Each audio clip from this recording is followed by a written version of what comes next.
नमस्कार। हिमाचल प्रदेश की सुखविंदर सिंह सुक्खू सरकार की उल्टी गिनती शुरू होने वाले सवाल हिमाचल प्रदेश के साथ साथ पूरे हिंदुस्तान की राजनीति में उठ चुके हैं, जिसके बाद कांग्रेस में हड़कंप मचा हुआ है। इन्हीं सवालों के क्रम को समझें तो सबसे बड़ा सवाल ये है कि क्या हिमाचल प्रदेश में कांग्रेस की स्थिति बिगड़ चुकी है?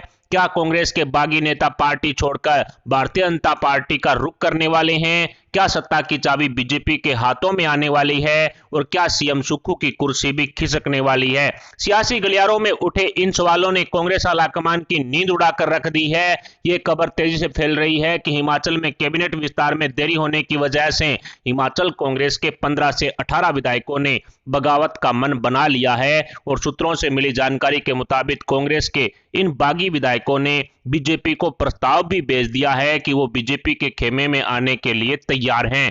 लेकिन बीजेपी अभी अपनी समझ के साथ साथ फूंक फूंक कर कदम बढ़ा रही है, क्योंकि अभी कांग्रेस में बड़ा खेल होना बाकी है। दरअसल आने वाले कुछ दिनों में हिमाचल में कांग्रेस इस तरह बिखरेगी कि प्रियंका गांधी से लेकर के राहुल गांधी तक की बाड़ेबंदी काम नहीं आएगी। इसी क्रम में कैबिनेट में अपने अपने नामों को शामिल करवाने के लिए कांग्रेस के 40 के 40 विधायक लॉबिंग में जुटे हुए हैं। कोई सोनिया गांधी के दरबार में हाजिरी लगा रहा है तो कोई राहुल गांधी के साथ भारत जोड़ो यात्रा में कदम से कदम मिला रहा है। चारों तरफ से हिमाचल के विधायकों ने हल्ला बोल रखा है, जिससे मुख्यमंत्री सुखविंदर सिंह सुक्खू की नींद उड़ी हुई है। वहीं खुद रानी प्रतिभा सिंह पार्टी के खिलाफ जाने को तैयार बैठी है, क्योंकि पहले उन्हें सीएम की कुर्सी नहीं दी गई। मैडम साहिबा ने बवाल भी काफी किया, अपने समर्थकों के साथ सड़कों पर भी उतरी और आला कमान को डराने का कोई मौका नहीं छोड़ा। इसके बावजूद भी ना तो रानी प्रतिभा सिंह की सुनी गई और ना उनके बेटे को हिमाचल सरकार में तवज्जो दी गई, जिसके कारण रानी प्रतिभा सिंह कांग्रेस के खिलाफ एक्शन मोड में आ गई है। रानी साहिबा ने कांग्रेसी नेताओं को धमकियां देना शुरू कर दिया है। ऐसे में रानी प्रतिभा सिंह सुखविंदर सिंह सुक्खू सरकार में अपने बेटे विक्रमादित्य सिंह को कोई हाई लेवल का पद दिलाने में कामयाब होती हुई नजर नहीं आ रही है। और यही वो मुख्य कारण है कि सुक्खू सरकार के मंत्रिमंडल का विस्तार नहीं हो पा रहा है।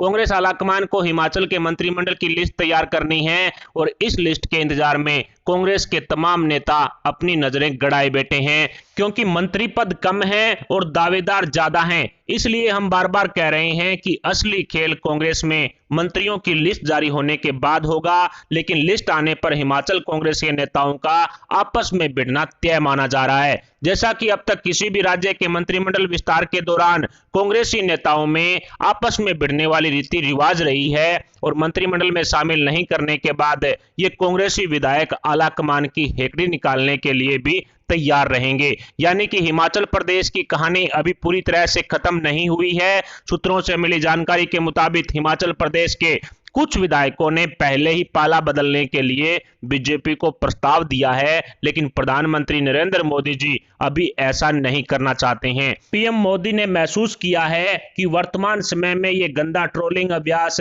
उनकी गुजरात में हुई शानदार जीत के प्रभाव को कम करेगा। ऐसे में बीजेपी हिमाचल में एक तगड़ी रणनीति के साथ आगे चल रही है और आने वाले वक्त में बीजेपी की रणनीति कांग्रेस के किले को ध्वस्त भी कर सकती है, क्योंकि कांग्रेस के लिए हिमाचल की सत्ता सिरदर्द से कम नहीं है।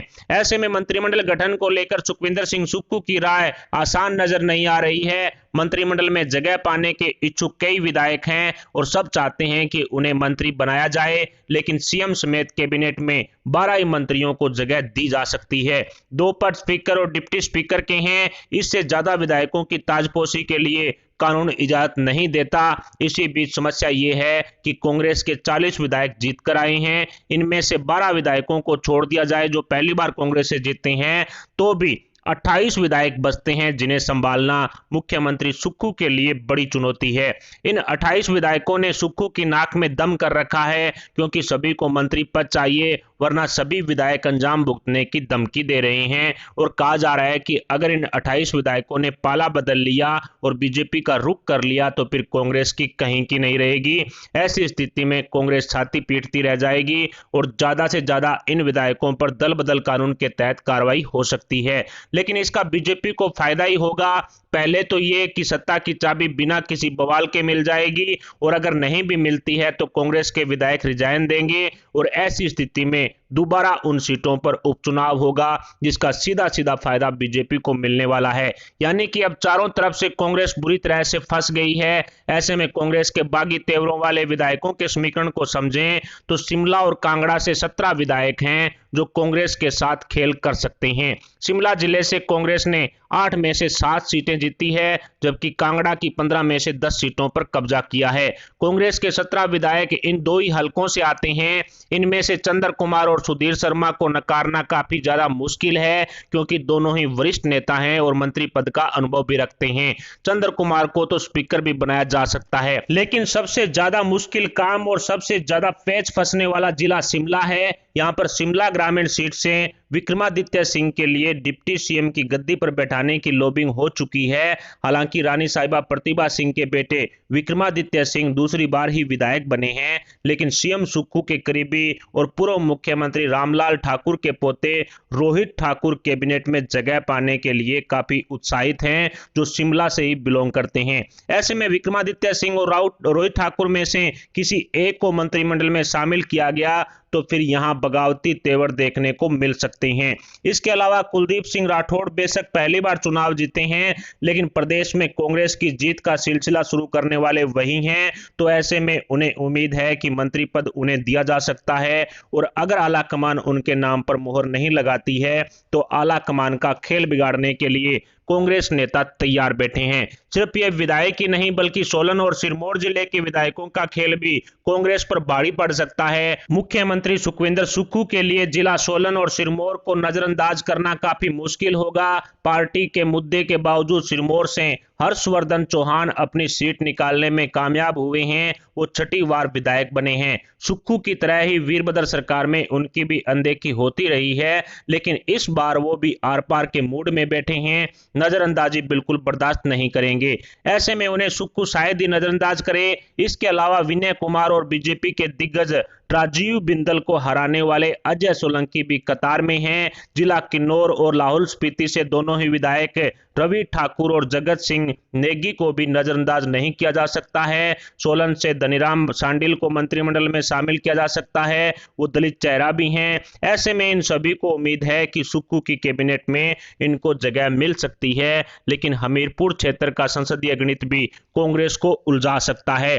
ऐसे ही शिमला और कांगड़ा के अलावा अगर कांग्रेस को सत्ता में पहुंचाया है तो वो है हमीरपुर, उन्ना और बिलासपुर की सीटें, जहां पर इनको सफलता हासिल हुई थी। ऐसे में इन तीनों जिलों को पीछे नहीं छोड़ा जा सकता।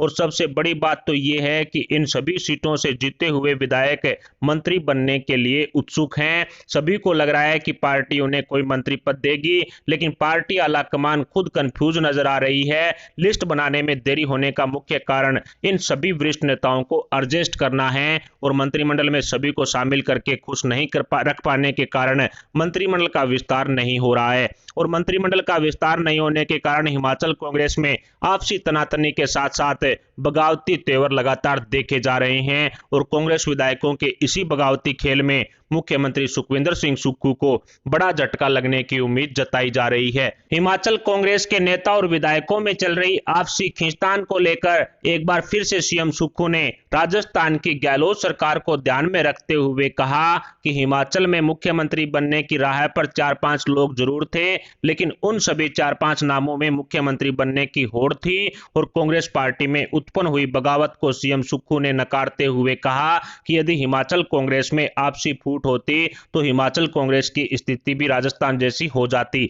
लेकिन सीएम सुक्खू के इस बयान ने राहुल गांधी को झूठा साबित कर दिया है, क्योंकि जब जब राजस्थान की गहलोत सरकार में सचिन पायलट और अशोक गहलोत के बीच में तनातनी सामने आई है, तब तब राहुल गांधी ने राजस्थान कांग्रेस में सब कुछ ठीक होने वाला दावा करते हुए गहलोत और पायलट गुट में आपसी खींचतान को नकारा है। लेकिन मुख्यमंत्री सुखविंदर सिंह सुक्खू ने अपने बयान में राहुल गांधी की पोल खोल दी है।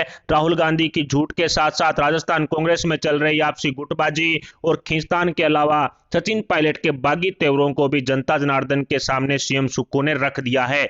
एक तरफ हिमाचल कांग्रेस के नेताओं में बगावती तेवरों की स्थिति बनी हुई है, तो दूसरी तरफ बीजेपी नेता और पूर्व सीएम जयराम ठाकुर ने हिमाचल में बीजेपी की हार वाली रिपोर्ट प्रधानमंत्री नरेंद्र मोदी जी और बीजेपी के राष्ट्रीय अध्यक्ष जेपी नड्डा के सामने पेश कर दी है, जिसमें बीजेपी के बागी नेताओं द्वारा खेल बिगाड़ने की चर्चा है। और अब भारतीय जनता पार्टी के शीर्ष नेतृत्व ने हिमाचल में बीजेपी के बागी नेताओं पर शिकंजा कसने की रणनीति तैयार कर ली है। आपको बता दें कि बीजेपी के 21 बागी उम्मीदवारों ने चुनावी मैदान में निर्दलीय उतरकर पार्टी को नुकसान पहुंचाया और इन 21 सीटों में से 9 सीटों पर बीजेपी के बागी उम्मीदवारों ने भारतीय जनता पार्टी का गणित बिगाड़ दिया, जिससे बीजेपी हिमाचल में सरकार बनाने से चूक गई। ऐसे में पार्टी आलाकमान ने अब बागी नेताओं पर एक्शन लेने की तैयारी कर ली है और जयराम ठाकुर ने बीजेपी के शीर्ष नेताओं के सामने कांग्रेस में चल रही आपसी खींचतान को लेकर के भी रिपोर्ट सौंपी, जिसमें सुखविंदर सिंह सुक्खू सरकार के मंत्रिमंडल विस्तार पर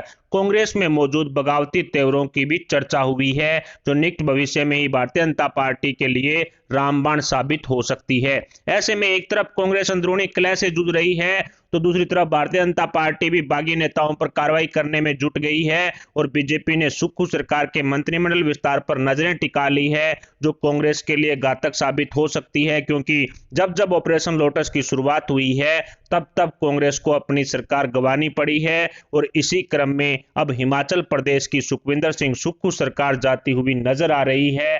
फिलहाल हिमाचल प्रदेश की सुखविंदर सिंह सुक्खू सरकार के मंत्रिमंडल विस्तार को लेकर के आपके क्या विचार हैं? क्या कांग्रेस के 15 से 18 विधायक कांग्रेस को छोड़कर बीजेपी में जाएंगे? क्या ऑपरेशन लोटस की शुरुआत हिमाचल प्रदेश में होगी? इन सभी सवालों पर आप अपने विचार हमें कमेंट बॉक्स में बताएं। साथ ही वीडियो को लाइक करके हमारे चैनल को सब्सक्राइब जरूर कर लें। अभी के लिए इतना ही, मिलते हैं अगली वीडियो अपडेट, अगली न्यूज, अगली खबर के साथ। तब तक के लिए जय हिंद, जय भारत।